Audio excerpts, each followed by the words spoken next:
Hayır, ko'ryapsizmi komandir? Ko'ryapsizmi?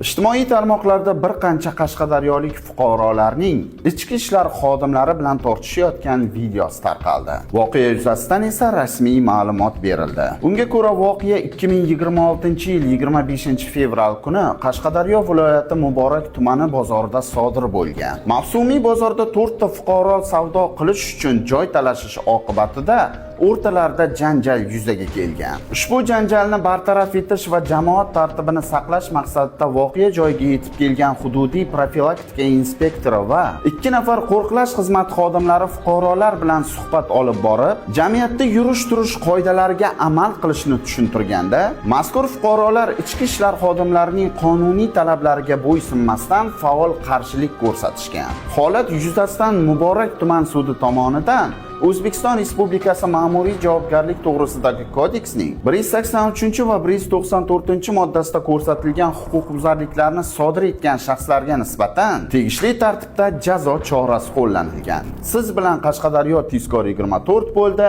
Biz bilan voqealar markazida qoling.